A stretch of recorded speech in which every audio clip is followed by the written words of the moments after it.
ஆண்டவர் சொன்னாரு, இருள் பூமியை மூடும், காரிருள் ஜனத்தை சூழ்ந்து கொள்ளும், கடைசி காலம் இப்படித்தான் இருக்கும். ஆனால் ஆண்டவர் சொல்லுகிறார், நீ பயப்படாதே, நான் உனக்கு வாக்கு கொடுக்கிறேன். என் மகனே நீ பயப்படாதே, என் மகளே நீ பயப்படாதே. என்ன மாதிரி செய்திகள் வந்தாலும், எந்த மாதிரி சம்பவங்கள் உன் கண்ணெதிரே நடந்து கொண்டிருந்தாலும் நீ பயப்படாதே.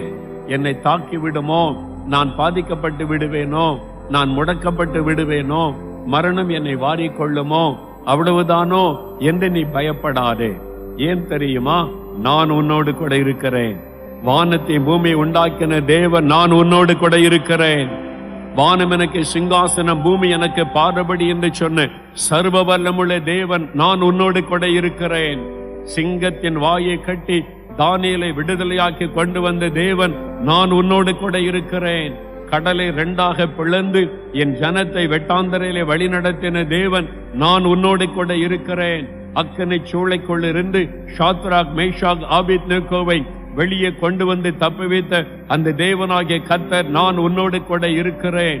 கண்மலையிலிருந்து தண்ணீரை புறப்பட பண்ணி என் ஜனத்தின் தாகத்தை தீர்த்த உன் தேவனாகிய கர்த்தர் நான் உன்னோடு கூட இருக்கிறேன். காற்றையும் கடலையும் பார்த்து இறையாதே அமைதலாய் இரு என்று அமைதல் படைத்தன தேவன் நான் உன்னோட கூட இருக்கிறேன். மரித்தோரையும் உயிரோடு கூட எழும்ப பண்ணின உன் தேவனாகிய கர்த்தர் நான் உன்னோட கூட இருக்கிறேன். சிலுவையிலே மரணத்தை ஜெயித்து 3வது நாள் உயிர்த்தெழுந்த தேவன் நான் உன்னோட கூட இருக்கிறேன். வானத்திலும் பூமியிலும் சகல அதிகாரம் பெற்ற இயேசுவாகிய உன் கர்த்தராயிருக்கிற நான் உன்னோட கூட இருக்கிறேன். என் ஆண்டவர் உங்களுக்கு வாக்கு கொடுக்கிறார். ஆகவே தான் ஆண்டவர் சொல்லுகிறார், பயப்படாதே என் மகனே, நீ பயப்படாதே, என் மகளே நீ பயப்படாதே. உன்னோடு இருக்கிற நான் சர்வ வல்லமுள்ள தேவன். உன்னோடு இருக்கிற நான் அண்ட சராசரங்களை சிருஷ்டித்த ஒரு தேவன். உன்னோடு இருக்கிற நான் முழு உலகத்தையும் உண்டாக்கி என் வார்த்தையினாலே தாங்கி வருகிற தேவன். ஆகவே நீ பயப்படாதே, நான் உன் கூட இருக்கிறேன் அப்படின்னு ஆண்டவர் சொல்லுகிறார். ஆண்டவர் நம்ம கூட இருந்து என்ன செய்ய போகிறார்? எரேமியா 15ஆம் அதிகாரம் 20வது வசனம். உன்னை இந்த ஜனத்துக்கு எதிரே அரணான வெண்கல அலங்கமாக்குவேன். அவர்கள் உனக்கு விரோதமாக யுத்தம் பண்ணுவார்கள், ஆனாலும் உன்னை மேற்கொள்ள மாட்டார்கள். உன்னை ரட்சிப்பதற்காகவும் உன்னை தப்புவிப்பதற்காகவும் நான் உன்னுடனே இருக்கிறேன் என்று கர்த்தர் சொல்லுகிறார்.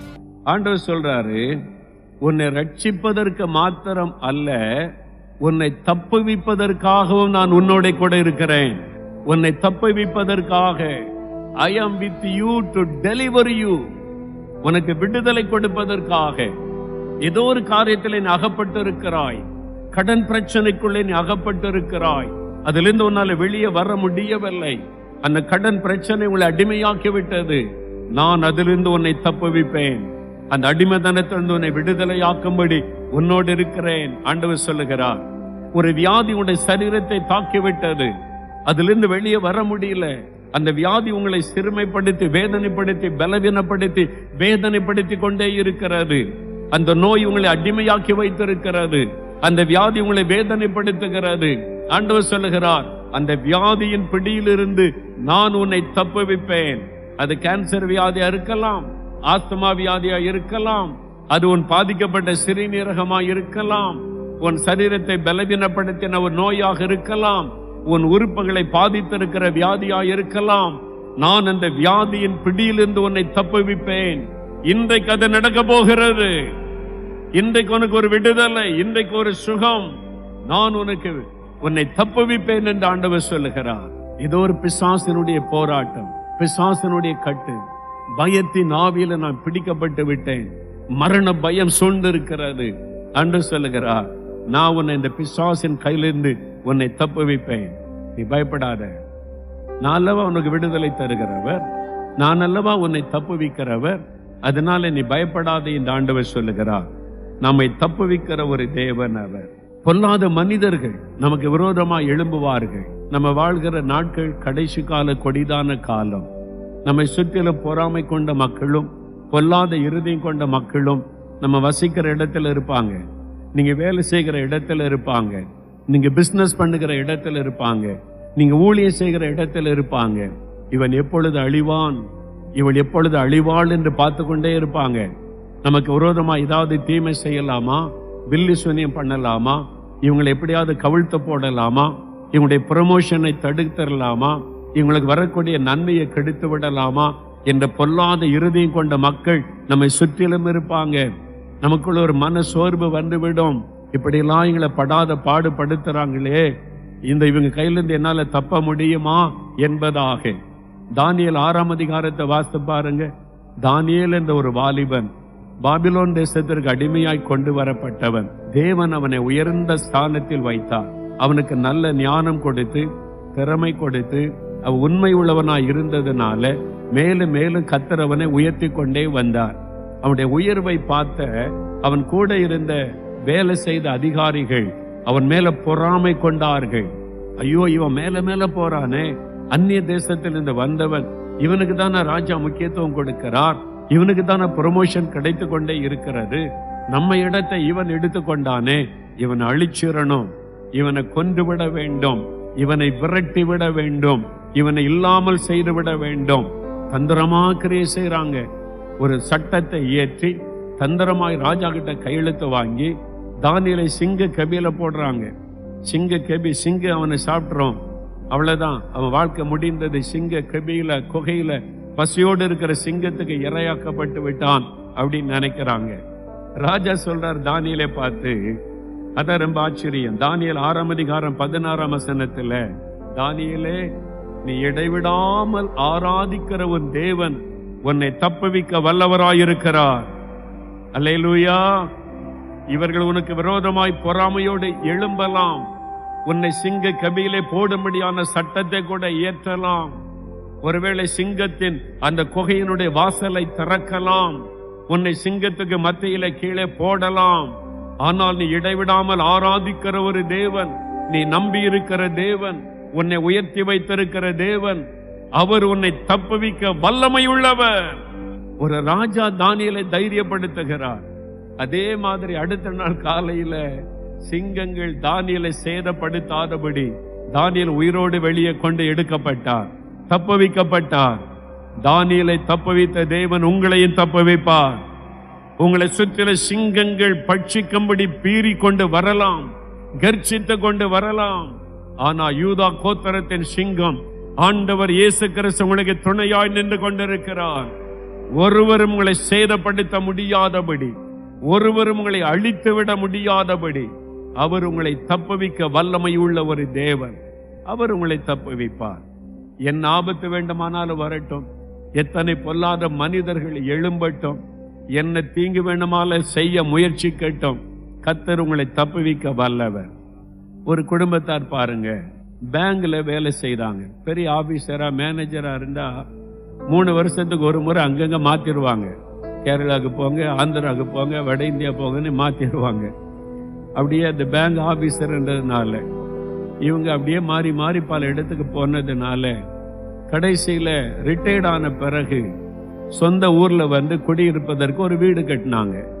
அழகான ஒரு வீடை கட்டி சொந்த இடத்துல, சரி நம்ம இந்த ரிட்டையர்ட் ஆகிற வயசு வரைக்கும் யாருக்காவது இது வாடகை கொடுக்கலாமேன்னு சொல்லி ஒரு ஆள் வந்தாங்க. அவங்கள நம்பி வாடகை கொடுத்தாங்க. அதனால அந்த ஆளுக்கு வாடகைக்கு பல வருஷமா அந்த ஆள் வாடகைக்கு இருந்தார்.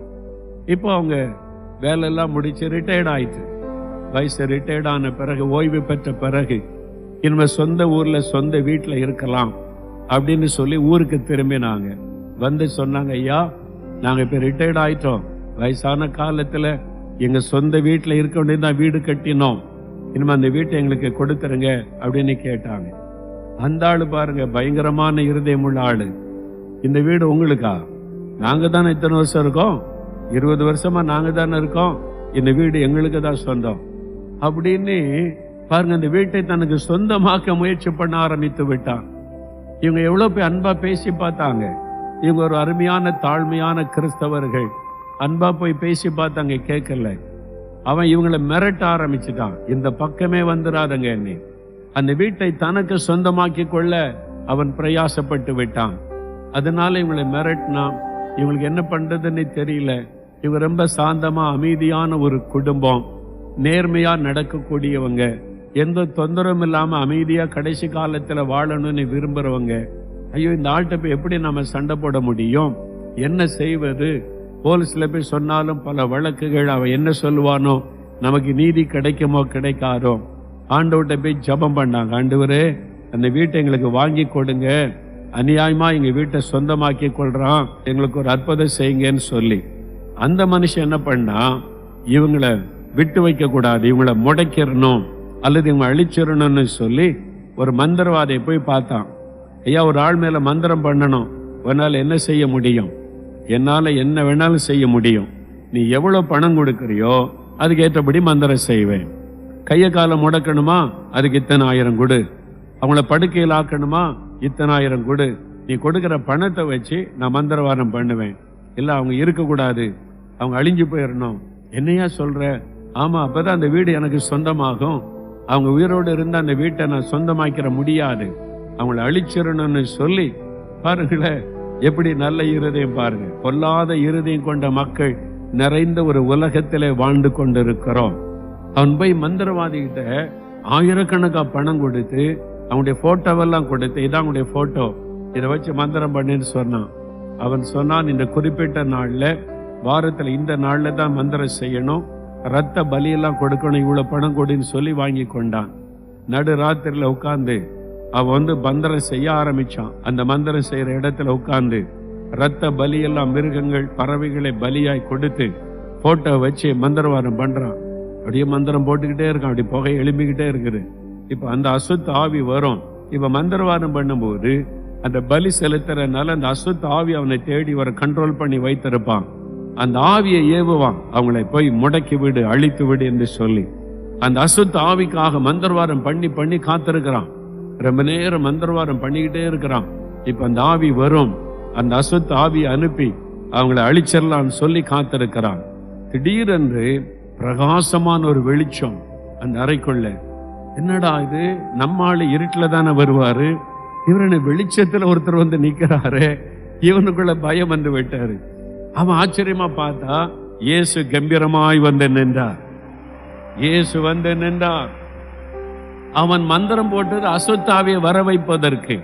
வந்திருக்கிறது யாரு? வானத்தையும் பூமியையும் உண்டாக்கின இயேசு வந்து நிற்கிறார். இவன் பயந்து நடுங்க. அவனுக்கு தெரியும், இவர் பேர்ல மந்திரவாதம் பண்ண நம்ம செத்து போயிருவோம். நீங்க எங்கேயாவது கேள்விப்பட்டிருக்கீங்களா? இயேசுவை வச்சு யாராவது மந்திரவாதம் பண்ணி கேள்விப்பட்டிருக்கீங்களா? கேள்விப்படவே முடியாது. இயேசு வச்சு ஒரு மந்திரவாதம் பண்ண சொல்லுங்க பாப்போம். அவ்வளவுதான், ஒருத்தனை செய்ய மாட்டான். மந்திரவாதி கேட்டு பாருங்க, அவனுக்கு தெரியும் இயேசுவை வச்சு மந்திரவாதம் பண்ணவே முடியாதுன்னு தெரியும். அவர் பரிசுத்தமுள்ள தேவன், அவர் மந்திரத்திற்கு கட்டுப்படுகிறவர் அல்ல. அதே சமயத்துல எதை வச்சு மந்திரவாதம் பண்ணுவேன் நான் கேட்டு பாருங்க. நீங்க ரகசியமா கேட்டா சொல்லுவான், ஏதோ பக்தியா இவங்க கடவுள் கும்பிடுறாங்களோ அவளெல்லாம் அவன் அடக்கி வச்சிருக்கிறான். அவன் கூப்பிடுவான், அந்த ஆவியவா நான் சொல்ற இடத்துக்கு போய் செய்யன்னு சொல்லி. இதுதான் உண்மை. நான் ஒரு மந்திரவாதியா இருந்த ரட்சிக்கப்பட்ட ஒரு ஆளோடு பேசினேன். அப்ப அவர் இதெல்லாம் சொன்னார், இந்த ஆவிகளை என்னென்ன விதமா மந்திரவாதம் செய்து கட்டுப்படுத்த முடியும், இதையெல்லாம் நாங்க கட்டுப்படுத்தி தான் மந்திரவாதம் செய்வோம் என்பதாக அவர் சொன்னார். இதான் உண்மை. இப்ப இந்த மந்திரவாதி இயேசுவை பார்த்தோன்னு நடுக்கம் வந்து விட்டது.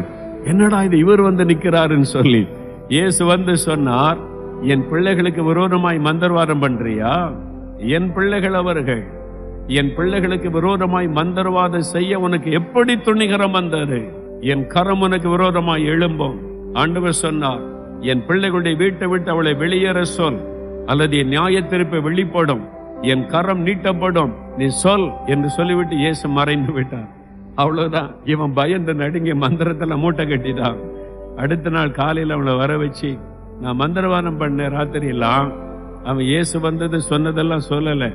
இவன் என்ன சொன்னா, இல்ல நான் மந்திரவாதம் பண்ணி பார்த்தேன், அந்த வீட்டு மேல தோஷம் இருக்குது, அந்த வீட்டுல நீங்க இருந்தீங்கன்னா உங்களுக்கு மரணம் ஏற்படுற வீட்டுல உடனே வீட்டை காலி பண்ணிருங்க அப்படின்னு சொன்ன. அவ்வளவுதான். ராத்திரியோட ராத்திரியா போய், ஐயா நாங்க வீட்டை காலி பண்ணிட்டோம், இந்தாங்க உங்க சாவி வச்சுக்கொள்ளுங்க அப்படின்னு வீட்டை காலி பண்ணி ஓடியே போய் போயிட்டான். இயேசு கிறிஸ்துக்கு முன்னால ஒரு வல்லமை நிற்க முடியாது. பயப்படாதுங்க. ஆண்டவர் சொல்லுகிறார், பயப்படாதே, உன்னை தப்புவிக்கும்படிக்கு நான் உன்னோடு இருக்கிறேன். இஸ்ரவேலுக்கு விரோதமான மந்திரவாதம் இல்லை. யாக்கோபுக்கு விரோதமான குறி சொல்லுதல் இல்லை. யார் மந்திரவாதம் செய்தால் என்ன, பலிக்காது. அவர் ராத்திரி எல்லாம் முழிச்சு மந்திரவாதம் பண்ணுவான். நீங்க நல்ல நிம்மதியா தூங்கி எழும்புவீங்க. உங்க தூக்கத்தை கூட பிசாசால டிஸ்டர்ப் பண்ண முடியாது. உலகத்தில் இருக்கிற பிசாசை காட்டிலும் நம்மோடு இருக்கிற இயேசு பெரியவர். உலகத்தில் இருக்கிற மந்திரவாதிகளை காட்டிலும், மந்திரங்களை காட்டிலும், அவன் பயன்படுத்துகிற பொல்லாத பிசாசை காட்டிலும் நம்மோடு இருக்கிற இயேசு பெரியவர். பிசாசின் தலையை மிதித்தவர்.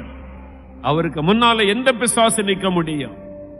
1000 மந்திரவாதி சேர்ந்து மந்திரவாதம் போட்டுட்டோம், உங்க தூக்கத்தை கூட கெடுக்க முடியாது. அவர் சர்வ வல்லமுள்ள தேவன்.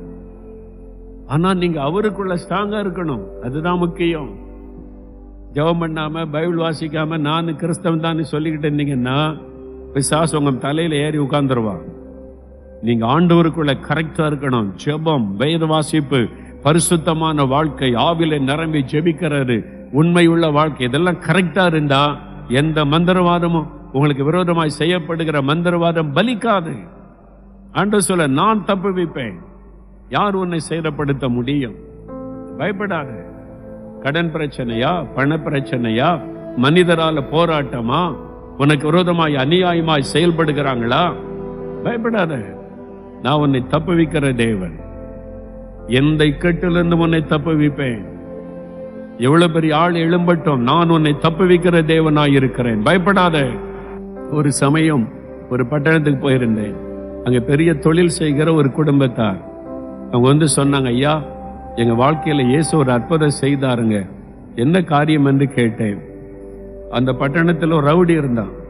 ரவுடி ஊருக்கு இருக்காங்க. ரவுடி பணத்துக்காக அப்படியே ஆட்களை மிரட்டி பணம் பறிக்கிறவங்க. அப்படியே ஒரு ரவுடி, பெரிய பிரபலமான ரவுடி. ஒரு நாள் இவங்க வியாபார ஸ்தலத்துக்கு வந்துட்டான். இவங்க பெரிய பிசினஸ் கர்த்தர் ஆசீர்வதித்து இருக்கிறார். அவன் வந்துட்டான். வந்து சொன்னான், இவ்வளவு நாளைக்குள்ள இத்தனை லட்சம் ரூபாய் நீங்க பணம் எனக்கு தரணும், இல்லாட்டா உங்க பிசினஸ் இல்லாம பண்ணிடுவேன், அல்லது உங்களுடைய குடும்பத்துல மரணம் சம்பவித்து விடும். நீங்க எந்த போலீஸ்க்காவது போனீங்க, உங்க வீட்டுல மரணம் தான் என்பதாய் மிரட்டி விட்டு போய்விட்டான். இதை சிதறிட்ட விசாரித்தா சொன்னாங்க, ஐயோ, அவன் பயங்கரமான ரவுடி, கொலை செய்ய பயப்பட மாட்டான், எத்தனையோ முறை ஜெயிலுக்கு போனவன், போலீஸுக்கும் பயப்பட மாட்டான், எந்த மனிதர்களுக்கும் பயப்பட மாட்டான், கேட்கிற பணத்தை கொடுத்துருங்க, இல்லாட்டா நம்முடைய உயிருக்கு ஆபத்துன்னு சொல்லி மற்ற வியாபாரிகள் சொல்லிட்டாங்க. இவங்களுக்கு என்ன பண்ணுன்னு தெரியல. அப்ப யார் நமக்கு உதவி செய்வா? ஒரு பயங்கரமான பொல்லாதவன் நம்மளை மிரட்டி நம்ம கிட்ட இருந்து அநியாயமாய் பணத்தை பறிக்க பார்க்கிறானே. ஒரு முறை கொடுத்துட்டா சும்மா இருப்பானா? தொடர்ந்து வந்து மிரட்டி பணம் கேட்பானே. அதனால என்ன செய்யறது? யாருகிட்டையும் உதவிக்கு போக முடியாது.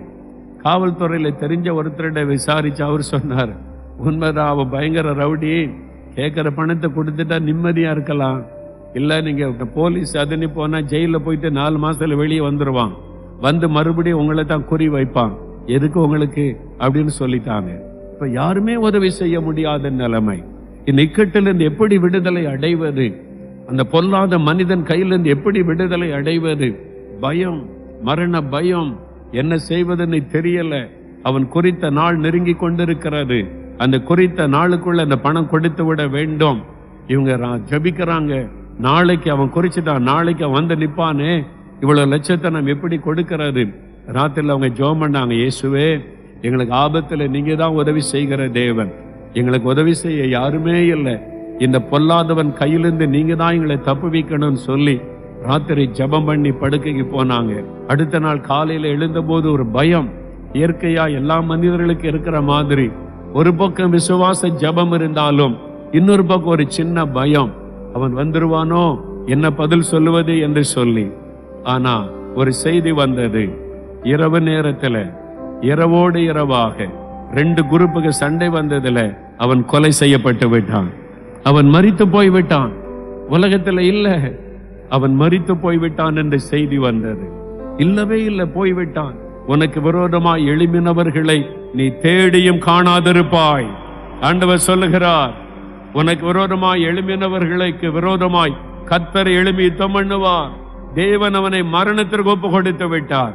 அவங்களுக்குள்ளாக அடித்து கொண்டு மரித்து போனான். பாருங்கள், பெரிய இக்கட்டிலிருந்து தேவன் விடுதலை கொடுத்தார்.